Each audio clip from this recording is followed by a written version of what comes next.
To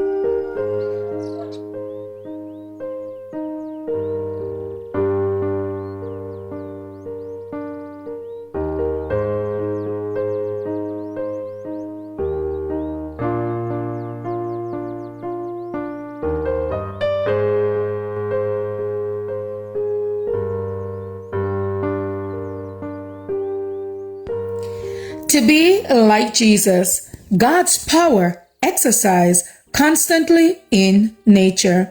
Who had measured the waters in the hollow of his hand, and meted out heaven with the span, and comprehended the dust of the earth in a measure, and weighed the mountains in scales, and the hills in a balance. Isaiah 40 and verse 12.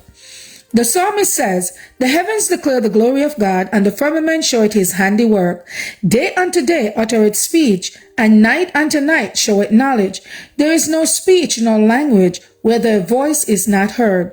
Some may suppose that those grand things in the natural world are God. They are not God. All these wonders in the heavens are only doing the work appointed them.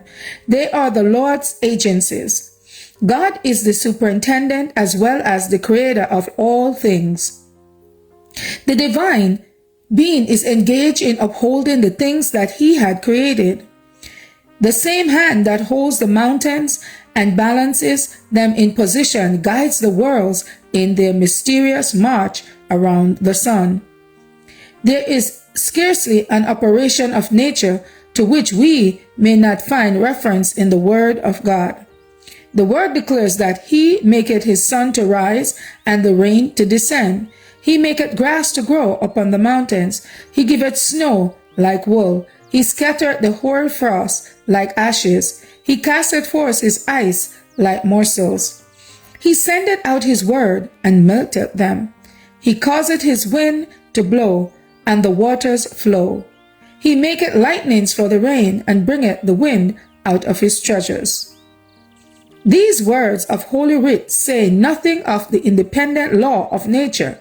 God furnishes the matter and the properties with which to carry out his plans. He employs his agencies that vegetation may flourish. He sends the dew and the rain and the sunshine that verdure may spring forth and spread its carpet over the earth, that the shrubs and fruit trees may bud and blossom and bring forth. It is not to be supposed that a law is set in motion for the seed to work itself, that the leaf appears because it must do so of itself. God has laws that he has instituted, but they are only the servants through which he effects results. It is through the immediate agency of God that every tiny seed breaks through the earth and springs into life.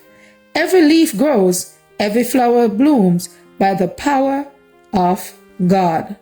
To be like Jesus, August 11. As for me and my house, we will serve the Lord. Thank you all for listening, and please join us once again tomorrow for your daily devotional reading. God bless.